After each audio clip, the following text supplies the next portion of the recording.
2008년 9월 22일 오후 5시 45분경 그녀는 목욕탕을 다녀오는 길이었습니다.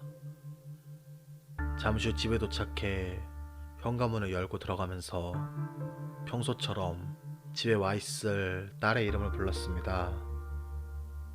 하지만 아무런 대답도 없었습니다.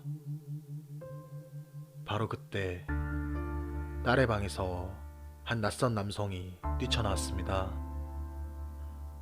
그녀는 순간 너무 놀라 그대로 얼어버렸습니다. 그 남성은 마치 자기 집인 양 너무도 여유롭고 당당하게 걸어서 그대로 집 밖 대문을 나섭니다.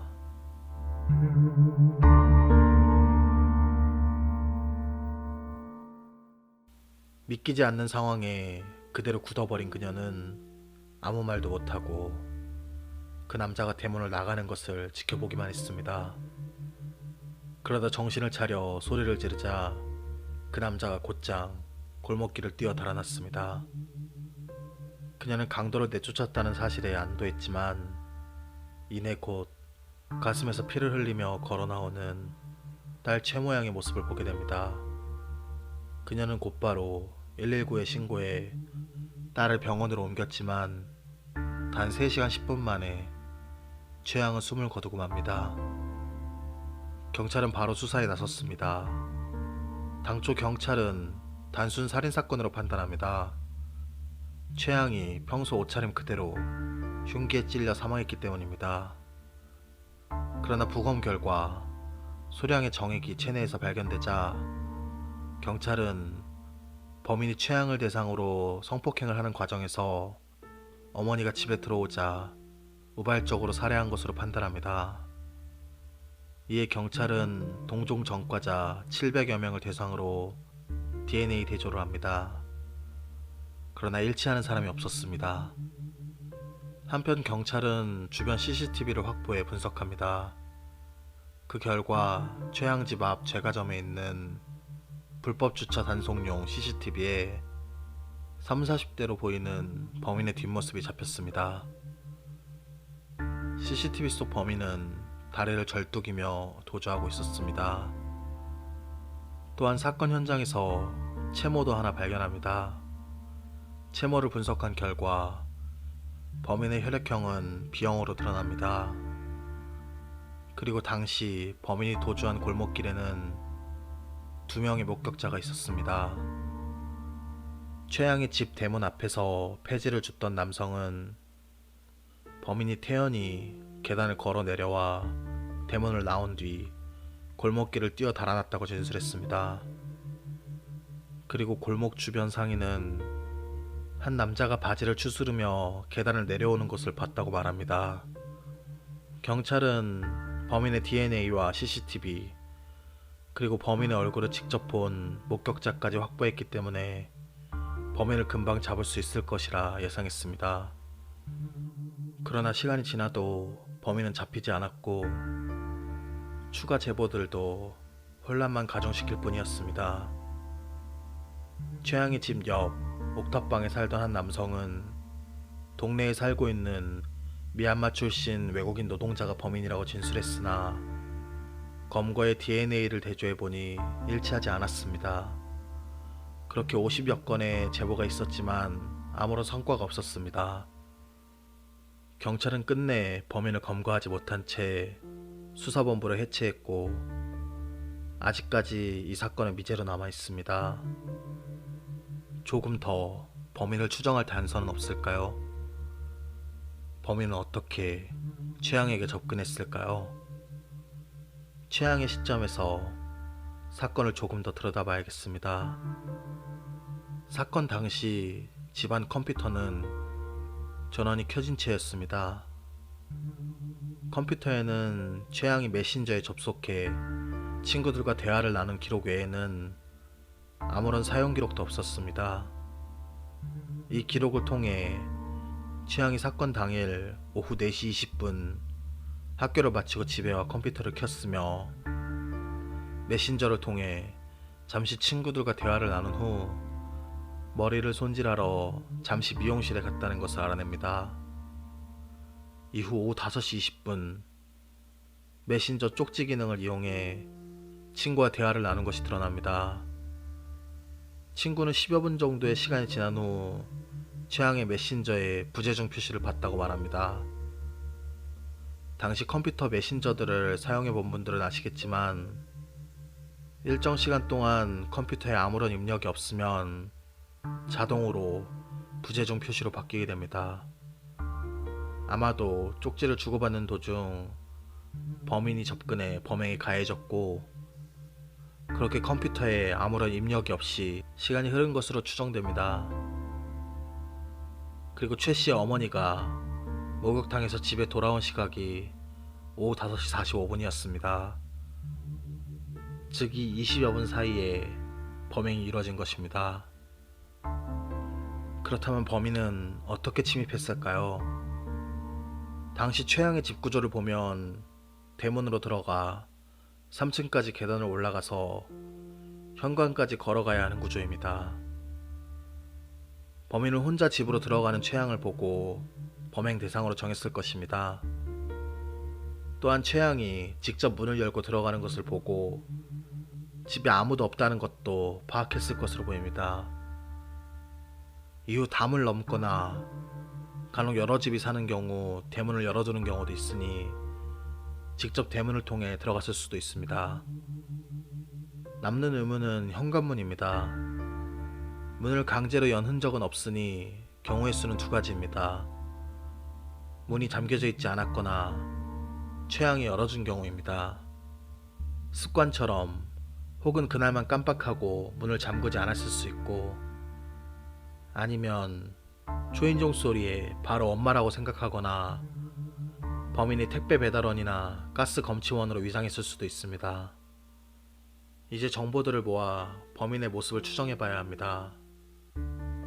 먼저 범인은 다른 범죄 경험이 있을 가능성이 높습니다. 초범이라기에는 최양의 어머니가 나타난 직후 대처가 너무나 태연합니다. 소리를 지르지 못하도록 최양의 가슴을 찌르고 소란스럽지 않게 현장을 빠져나가는 모습을 보입니다. 또한 보통 사람들이 심장 부근이겠구나 하고 예측을 하고 찌르더라도 제대로 찌르는 것이 생각보다 쉽지 않다고 합니다. 그리고 칼로 찔러본 경험이 없는 경우 손에 상처가 남는 경우가 많습니다.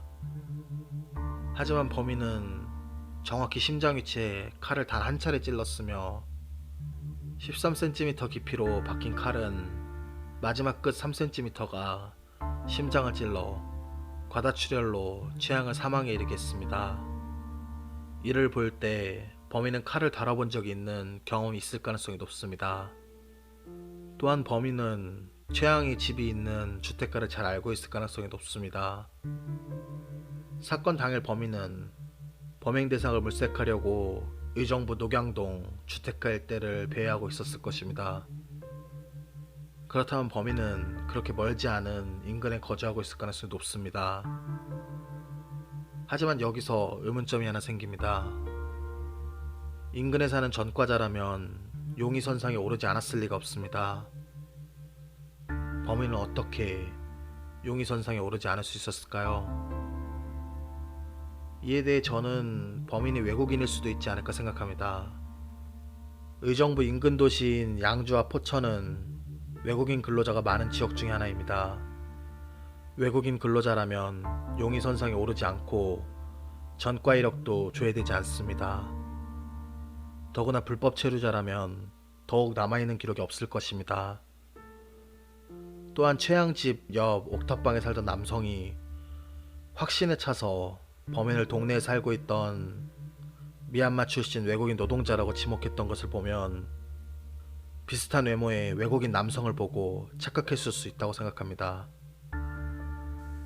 사건 발생 1년 6개월이 지난 후 한 TV 프로그램에서 이 사건에 대해 다뤘었습니다.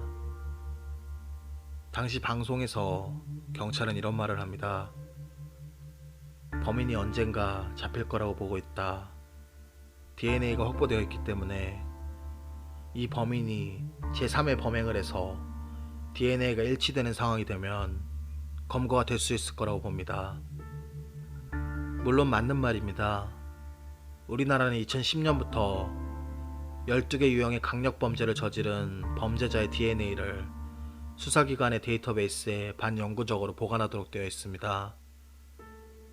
그렇기 때문에 추가로 강력범죄를 저지르면 검거될 수 있습니다. 하지만 이는 결국 추가 범행을 기다려야 한다는 뜻입니다. 범인을 잡기 위해 또 다른 목숨을 대가로 치러야 할지 모릅니다. 그리고 그렇게 기다린 지 이미 10년이 지났습니다. 범인은 추가로 범행을 저지르고 있지 않고 숨죽이며 살고 있거나 범행을 저지르고 있어도 잡히고 있지 않을 수 있습니다. 아니면 정말 외국인이어서 이미 출국해버렸을 수도 있습니다.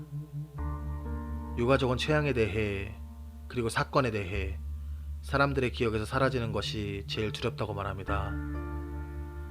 그날 최양의 집에 침입한 그는 과연 누구일까요? 그날의 침입자가 또 다른 침입자가 되기만을 앉아서 기다리라는 무책임한 말 한마디보다 여러분의 작은 관심 하나하나가 더 필요합니다. 이상 미제사건 파일 참맛이었습니다.